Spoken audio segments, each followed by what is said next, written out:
So my youngest daughter came home from college and I decided to help her with her personal budget.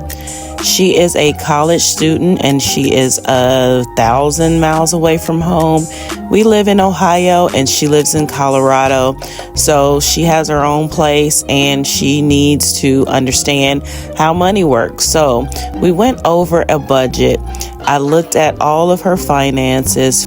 I am using an income budget sheet for her, which has housing, utilities, gas payments, things like that. I also looked at her pay stubs to see how much money she was bringing in each month, and we calculated that up so that we could divvy it out with her expenses.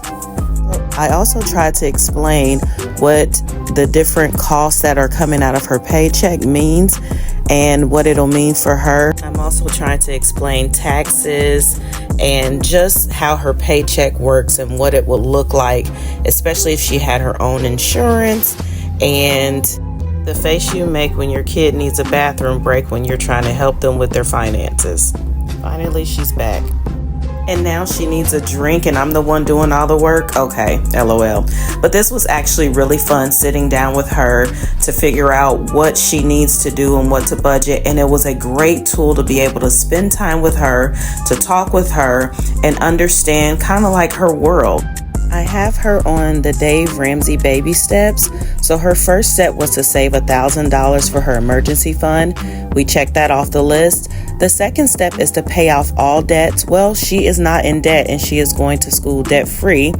And I have a book on debt-free degree later in this video.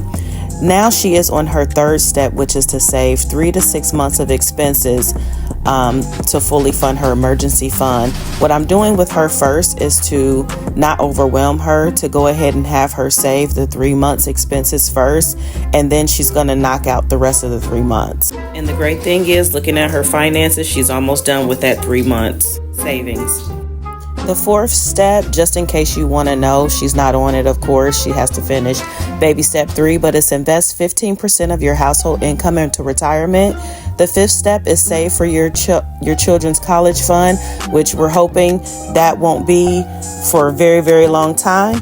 The sixth step is going to be pay off your home early. She doesn't have a home of her own right now. She rents, but we're going to take that step once she gets there and possibly save a down payment.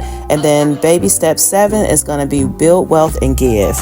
This step is the debt-free degree from Anthony O'Neill. We are following that book and she will graduate with no debt, even though this is her first year, but we're working on it, making sure that she has all of her tuition paid each month and in advance when we can, because we are living debt-free. This is me explaining some things that she can do to save on money. She did show me her expenses for the few months, and the great thing is she's doing really well, but there are some expenses that I think she can cut back on.